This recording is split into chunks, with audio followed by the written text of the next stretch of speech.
Welcome to FieldLink. I'm your host, Bill Smith. On this episode, we're going to highlight two new products that were recently introduced at the Commodity Classic by the Helena Products Group. It's no secret that water is rapidly becoming a scarce resource in some parts of the country and around the world. We visit with brand manager Austin Anderson and Dr. Nick Hertel as they introduce Resgenix to the agriculture market for 2023. Plus, biologicals are certainly catching a lot of buzz in the marketplace today. Brand manager Mike Powell and Dr. Aaron Hert introduce us to a new enzyme seed treatment for soybeans called Enertia. These two experts will break down the advantages of using an enzyme placed directly on the seed for optimal performance utilizing Versus Shield technology. And finally, Jody Lawrence with the Strategic Trading Advisors in Nashville will join us for some commodity market updates. Stay tuned for this episode of FieldLink.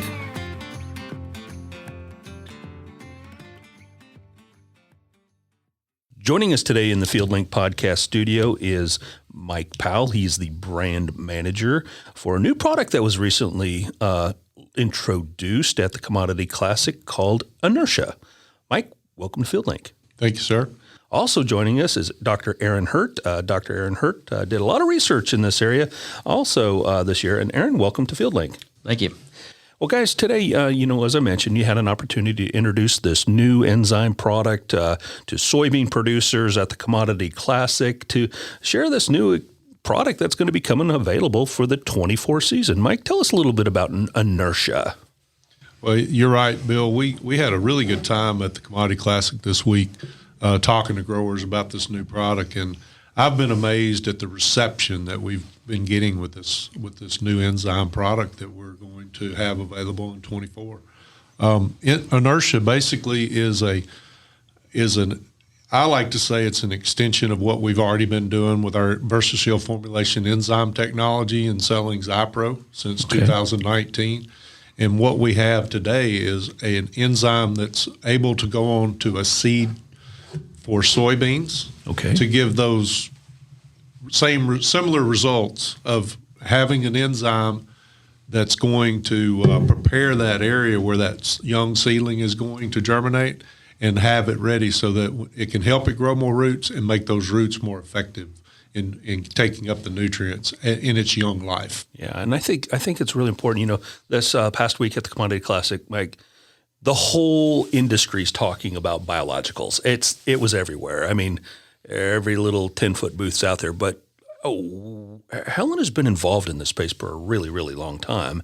And as you mentioned, Enertia is built with Versus Shield technology. That just wasn't created overnight. No, not at all. The roots of Versus Shield formulation technology goes way back to 2014, really, where it was basically invented by a couple of scientists at the University of Missouri. Okay. And they've got the patents on it. So we have the license to use that in our, we basically have an exclusive license to use that patent for soil amendment and now today for soybean seed treatment. Wow. So it certainly is a different animal. And, there's a lot of chatter, a lot of noise out there about biologicals and biostimulants and so forth. But we're talking really about enzymes today. Yeah. What's the difference for the average grower out there to understand? There is a huge difference here now. Yeah, there's absolutely a huge difference. I mean, when you get into the microbe, everybody's talking about microbes, as you've already mentioned. Sure. I'm not saying that they don't work. They can work if you can get them to the field and you can have them available. Right. But part of the problem that I've seen, and of course we tested a lot of those, Bill, when we were looking for a product in this space, I just couldn't find a microbial that was consistent because it's got to stay alive in the jug. It's got to stay alive in the tank mix. And there's a lot of do's and don'ts with that tank mix of what a farmer or a retailer can do with mixing those products to even get it to the farm to where it can perform. Right. The big thing with Versus Shield formulation technology enzymes is they're protected. You can use them a lot like chemistry. They can go into a mix and they fit the way a farmer is farming today. You don't have to worry about your water, your pH of your soil. If you're putting it out with a fungicide or an insecticide, you can put it in with confidence and know that when it gets to the soil, it's going to work and go to work, providing the benefits. And some of those benefits are you get the results that you would get out of a microbial, because in the end game of a microbe and what does the work is it produces enzymes. So what we're doing is kind of shortchanging that system and giving the active ingredient of the microbe, and it can go to work immediately in the soil, providing the grower the benefits. Awesome. Awesome. So, Dr. Hert, you had an opportunity to evaluate Enertia here recently. Tell us a little bit about some of your findings that you found with Enertia. Yeah, I'm excited about this product because we've already seen a really nice response from Zypro since 2019. Now we're being able to bring that to a seed treatment offering in soybeans. What we've seen in our testing is pretty dramatic, and it's similar to what we've seen with Zypro. We're seeing that consistency that we don't see out of the biologicals that we've evaluated. So that consistency in early stage root growth to set up that plant for success for the season. We're allowing that plant to be ready to take up the nutrition in the soil. This product helps with nutrient cycling. So that's one of the things that we've seen in the results. So in 2022, we did a 12-location study looking across the Midwest and the South. We saw really positive, consistent results where we see a 2.4 bushel increase in yield. We're seeing over 14% increase in root mass. So that's that response from those enzymes going to work in the soil, setting up that plant as it's germinating in the soil, where we've got those enzymes to work, ready for the season. Yeah, and one of the neat things about some of those results that you're talking about, and Mike, the cool thing about Enertia is it is a seed treatment. So we're putting that enzyme that's protected with VersaShield right on the seed. So really from a handling standpoint, after that product's been treated, it's farmer friendly, ready to go to work, correct? Correct. That's what, the growers that I visited with over this past weekend, and the people that I've been talking to, even in the development process, it just fits. Mm-hmm. You can mix it with any soybean seed treatment system that someone's already doing. It's a low use rate. It can be added right into the slurry. So it's ultra easy. It's a low cost investment that's going to give the grower a big return. If you do the math on the testing that we did, Aaron mentioned 2.4 bushel across 12 locations this past year. Right. That's over an 8-to-1 return on a farmer's investment for just put it on my seed. Right. And again, it comes back to that convenience level. There's not a lot of extra time invested, and the outcome appears to be pretty good based on some of the R&D that Aaron and his team have done. Yeah, absolutely. So how can growers experience Enertia this coming season, Mike? Well, we have a very limited amount of material that we've got out basically in the hands of some of our salespeople across the country. Sure. I think we've got some in about 45 locations. Okay. But it's going to be sold under our experimental number. So under the name HM2163. But, the real thing with that is to get some of our locations and our people familiar with it. Obviously, the demand is a whole lot bigger right now. More people are wanting that than we can supply the product for today. Right. But we just wanted to set the stage for the 2024 growing season, get some people talking about it so that everybody can get a hold of this next year that wants it. Yeah, and I think one of the key points here is you're going to have this spread out with different technical agronomists and field trials across the country where soybeans are predominantly grown. And growers can definitely contact their Helena representatives to see where some of those local trials are at for those. I know we're having a big field day here in Memphis on July 18th, and growers will certainly have that opportunity to preview Enertia. Yeah, we're going to be talking about it at all the field days, and I think most of our people will be. So just kind of, again, trying to set the stage for a big launch in 2024. Great. Dr. Hert, any other highlights that you want to point out from your experience with Enertia this year? Yeah, I think in our testing we had some experiences that I think are relevant that will translate to a grower, and that was related to that handling aspect that Mike mentioned earlier. We have a lot of precautions when we evaluate biologicals that we have to tell our researchers to be careful about. Chlorinated water, what it's mixed with. They can't be mixed with phosphorus-containing fertilizers, things like that. That can be a challenge that's also going to translate to a grower. Right. And with Zypro and with Enertia, we don't have that issue. That stability that we get from that VersaShield formulation technology really translates to ease of use, as we mentioned, and we've seen that in our testing as well. I think that's a phenomenal point when we talk about ease of use, where these kind of products that are pretty new to really the market, and biologicals can be sensitive due to weather and temperature and time and water and who knows what else. But these VersaShield protected enzymes like Enertia as well as Zypro have that layer of protection and flexibility for growers to use. And I keep using the word farmer friendly. Well, great. Guys, I want to thank you both for joining us here today on FieldLink as we introduce the marketplace to this exciting new seed treatment called Enertia, bringing enzyme technology to the soybean industry.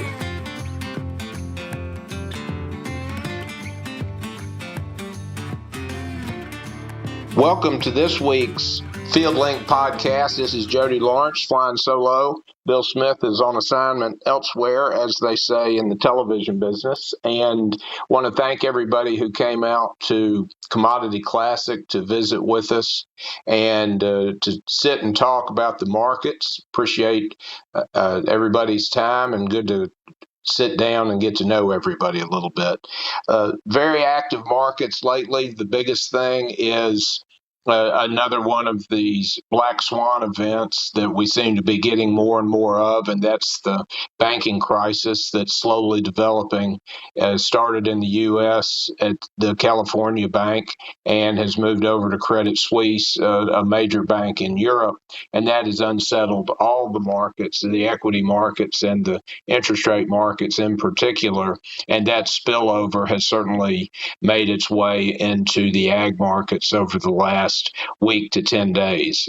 Today is Monday, March 20th, and it was a little bit better, but there's still a lot of uncertainty because these things, as we learned in 2008, the last financial crisis that we had, that these are very slow moving and could be days or weeks before we find out if there are any other casualties because of mismanagement or just the way the interest rate structures have been going on since the world federal banks have been trying to control inflation by raising rates.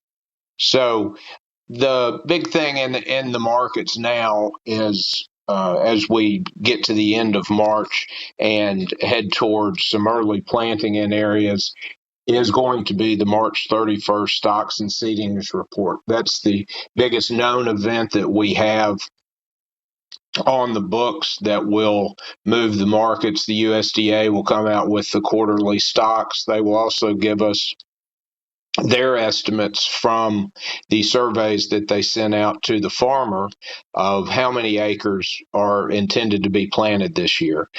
We've heard private estimates as high as 93 million acres of corn, largely because of the nitrogen products having fallen so much as natural gas fell since the first of the year, but a more normal increase just simply because of rotations and other considerations is that the number will probably come in about 91 million acres for corn and somewhere between 87 and 88 million acres for beans. And those two are going to set the baseline that everybody will think about, and then Mother Nature takes over. We are seeing some interesting variations as we transition today on the first day of spring from winter into spring, is that we have the most snow cover in the northern Corn Belt and the wettest soil conditions, subsoil moisture, in a lot of the Corn Belt that we've seen since 2019. And this is certainly not to ring the alarm bell, but this is a very good indication when you have this much moisture and in a transition, especially in this La Nina, El Nino transition that we're in the middle of, that you do see some stranger things. And 2019 was the extreme of that strange thing, as the U.S. ended up with 11 million acres of prevent plant, which was the all-time record.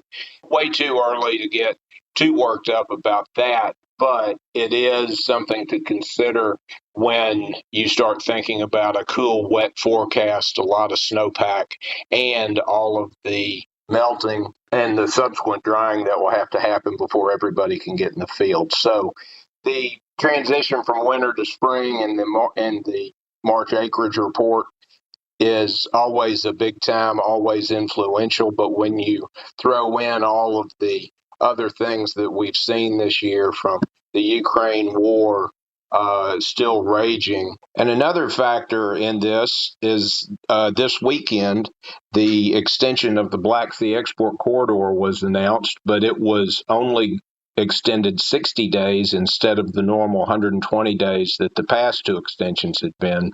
And Russia is gaining some leverage by only extending it 60 days, because within that 60 days, Ukraine's winter wheat harvest will just be beginning, which means they could cut Ukraine off from exporting their harvest, which certainly is leverage. And also the Turkish elections are going to be in that time period, and Turkey's current president is very pro-Russia, while his opponent is not pro-Russia. So several factors there, but for the time being, we will be operating for the next 60 days, next 2 months, that there will be grain coming out of the Black Sea, which will keep world cash prices for corn and wheat a little bit depressed.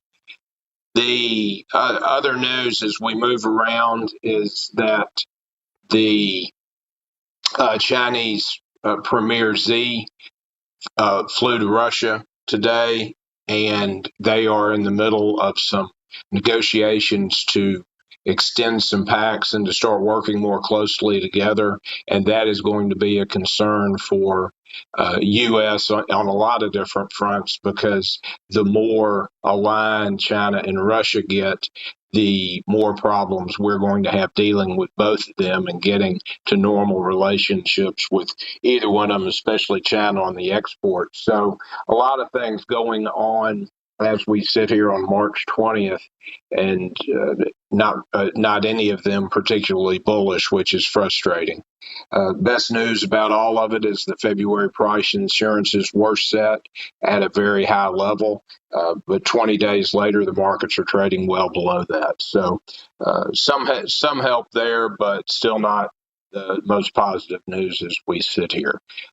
As we get closer to Argentina's harvest and South America's harvest, we do know that Argentina's bean and corn crops continue to decline despite some weekend rains that really will just stabilize some areas.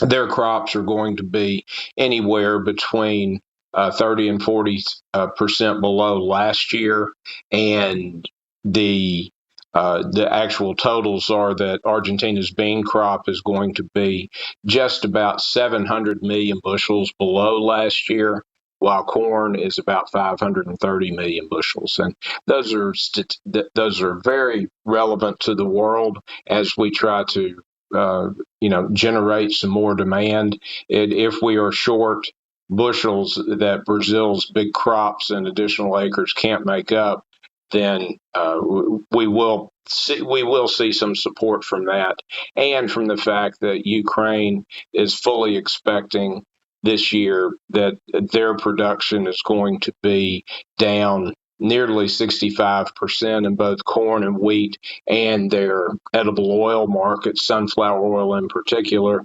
from the pre-war levels in 2021. So an interesting time as we sit here, that frustrating because the prices have fallen because of other outside market events, but there is a lot of fundamental news that should put everybody in a position of being able to be patient with the sales you've made, with the insurance revenue coverage that you've purchased. And as you start to get corn seed and bean seed out of the bag and start planting in the next month to 6 weeks, to see how Mother Nature treats us this year and how everything unfolds. Okay. So with so much still going on as we finish up March and begin April and the critical spring season for Northern Hemisphere agriculture, there'll be a lot of twists and changes as we move forward. Just remember, the biggest thing is going to be the March 31st stocks report, and to pay close attention, because that may be the report that moves the markets to give you an opportunity to sell a few more bushels. Thank you, everybody, for listening to this week's FieldLink podcast, and back to Bill.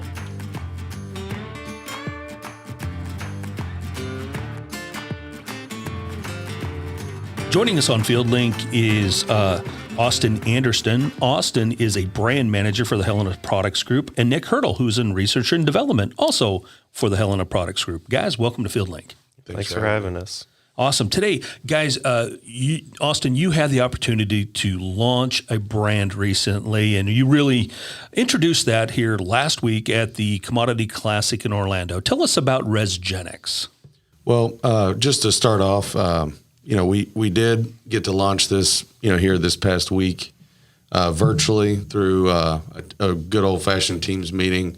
But we were also highlighting it at the Commodity Classic. But if you guys remember, back in September, we had a chance to launch this to one of our specialty groups, our turf and ornamental group. So we've been able to get this out in front of a lot of our sales group in the past. But really, from the standpoint of Resgenix is just a water use management tool that we've been able to pioneer since 2019. It's really been able to help us be able to get into this space, whether it's in the turf and ornamental space or the agriculture space, where it really just helps growers do more with less water, or produce more bushels, or like I like to say, or what we highlight a lot at the Commodity Classic. Yeah, I think that's a good point. Resgenix was introduced to the turf and ornamental audience last fall. We went through a great summer period of time where it was really utilized in some pretty tough markets in Arizona and Nevada and California in some cases. Tell us a little bit about some of their experiences with that product. Oh, man. So whenever we look at our year in review, what we've been able to see is those growers that are really challenged from the amount of water that they're able to use on a year-in, year-out basis, understanding that's one of their most coveted resources. It really just helps us to be able to manage that water and make that water more available to the crops and situations that we're applying it in. So really been able to make it to where if you've got a sandy soil, it allows you to increase your holding capacity and be able to increase that volumetric moisture content of that soil for a longer period of time, but also allowing us to be able to get the most out of every drop that we do get out on the farm. I think that's really important as we take a look at water. It's becoming more and more scarce, regulated for sure in some markets. So having a product like Resgenix in your portfolio to help, offset some of those restrictions and some of those challenges, whether you're irrigation or in the dryland market, it's a good tool to have in the toolbox. Oh, absolutely. Absolutely. I can argue with the flexibility of Resgenix, whether it's going out behind the planter to really be able to help utilize that moisture for, activating soil applied herbicides, whether it's, in the middle of the season, wanting to make sure that, whenever things start to get hot and dry, we've got the water available for the plants, or at the end of the year when we're really trying to add those extra bushels. I think it's really got a good fit across every farming operation, no matter what sort of crops you're growing or your cultural practices that you have. Yeah, and I think that's important. You guys have been working with Resgenix not just in irrigated markets, but also dryland markets, and as we mentioned earlier, the turf and ornamental market. Nick Hertel's joining us here from their R&D group. Nick, what are some of the results that your team's experienced as you guys have evaluated this brand? So we've looked at Resgenix since 2019. In some of our experiments, we compared irrigation with 100% water, or say your standard grower irrigation techniques. And then with Resgenix, we reduced the water inputs to 80% of the grower standard and added a gallon of Resgenix per acre. And after 14 days, the soil still held on to more water with Resgenix compared to the soil alone.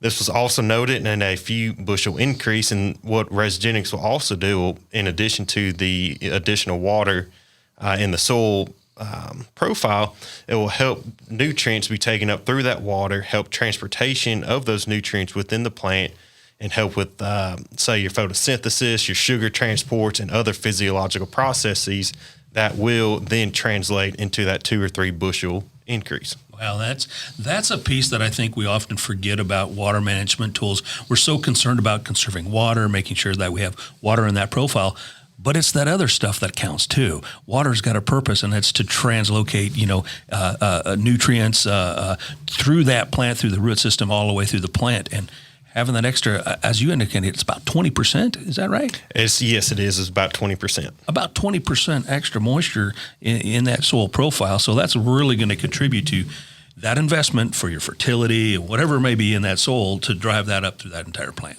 Right. And overall, it's just going to have a greener plant, a prettier looking plant. And though the prettiness may not translate into, say, a extra bushel, it's still going to be good to look at. Yeah, and I think that's important depending upon your crop. Today we're talking about Resgenix for ag, but if you're in the turf and ornamental business, for example, we're working, Austin, I know last year in some of our trials, we were working with some Major League Baseball teams. Turf is very important if you're playing baseball. Oh, yeah. Well, absolutely. I mean, you think about whether it's baseball or golf or any other application like that, standing water is never a good situation. So allowing that water to be able to percolate through and being able to really just be able to make the playing surface more playable on more occasions. I think, allowing those guys to run people through there and being able to understand the aesthetics of, a playing field, I think, is very important as well. Yeah, absolutely. So talk to us a little bit about Resgenix as it relates to maybe some dry land applications, guys. Clearly you're going to have a great fit for ag as far as irrigation, but let's talk about some of those dry lands. When would a dry land grower apply Resgenix? First, when I think about Resgenix and being applied, I think, the sky's the limit on the flexibility. So, ideally what we would like to have is we'd like to have an application early in the season. So whether that's mixed in with your burn down applications behind the planter, et cetera, or like in the middle of the season, when you're making your lay-by applications, like last time you can get across the field, just where you can get that, when you get that spray mix to the soil profile, but then also like there at the end of the season, whenever, it's like the dog days of summer when it's really hot, really dry, whether it's a corn plant, you're seeing it, curling up and not being able to take advantage of all that sunlight that it's getting, or, just thinking about making, overall, everyone's land more productive. So, understanding that, not every grower has, their tip-top land. Everybody's got some variability to their soils, and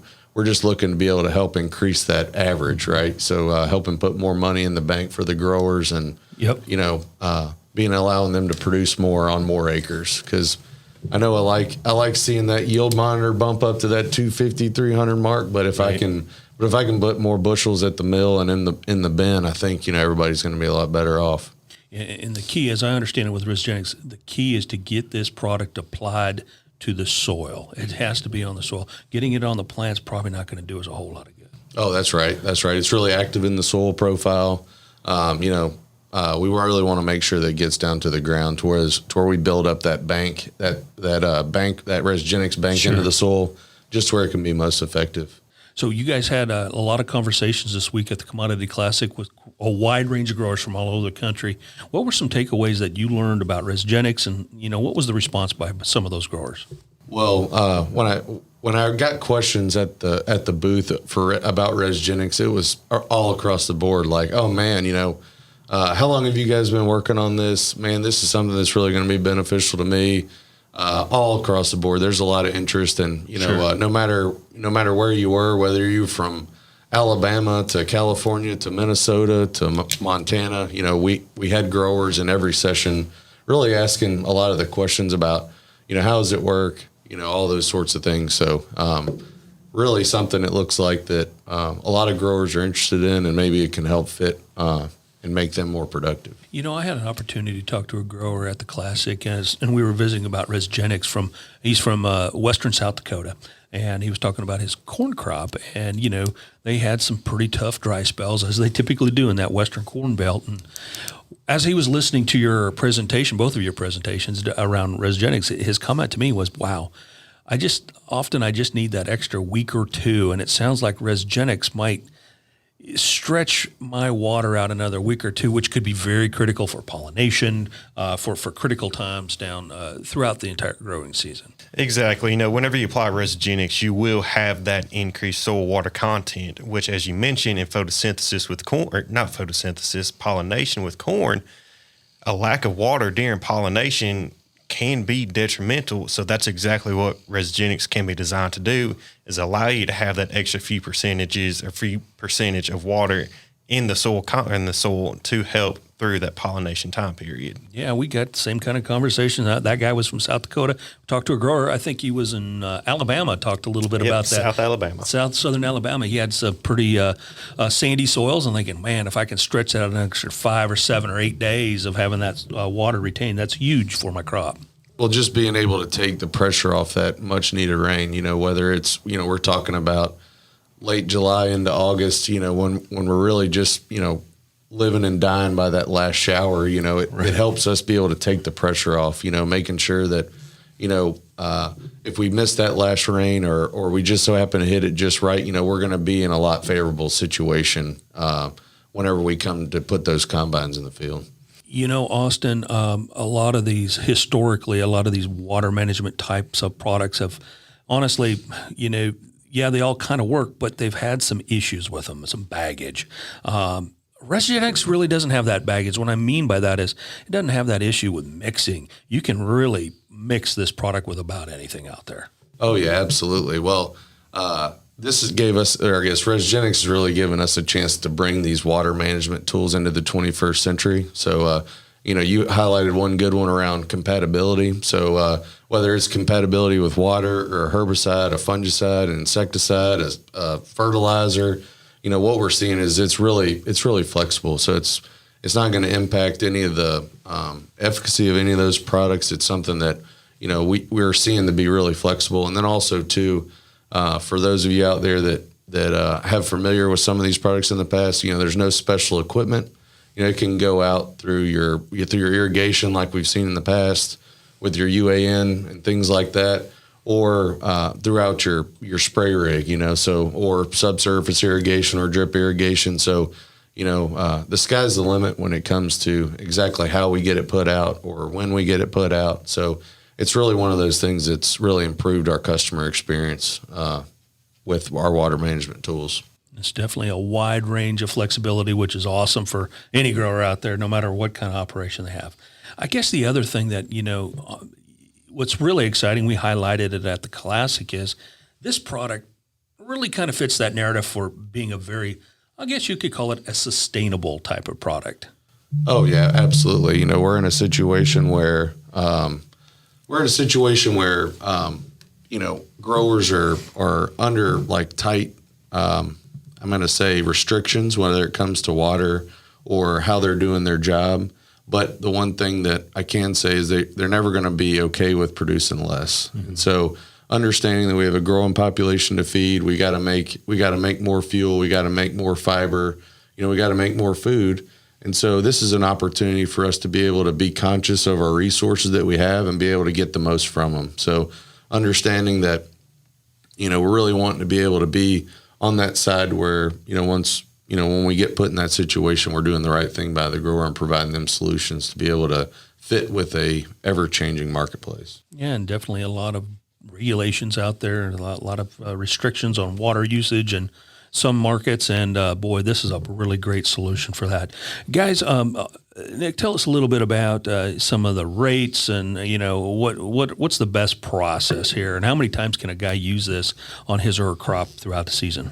So there is a rate range on the label ranging from about half gallon to 1.5 gallons per acre. Okay. And you can apply it up to 3 times an acre. So early in the season, mid-season, and late season are about your prime application timings. Okay.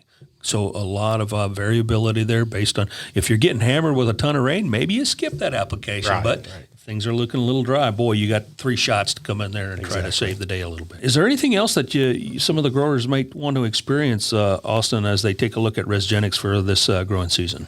Well, when I think about the usage of Resgenix, we really want to build up that soil profile with Resgenix. So, of course, as we get into a program where we can use more than 1 shot a year, and we're utilizing all that moisture there. But the big thing to take away from is it's a program type approach. It's really for the soil, and as much as we can get down there to that, I think we could be very useful there. Awesome.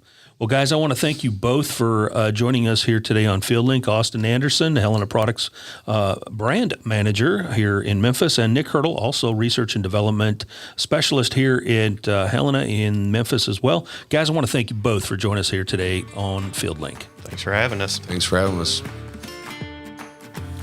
Thanks for joining us on this episode of FieldLink. Be sure to subscribe to the FieldLink podcast wherever you get your podcasts, or find us on YouTube so you don't miss an episode as we visit with growers, agronomists, and industry specialists about technology, markets, innovation, and the people working hard to keep agriculture the #1 industry in the nation.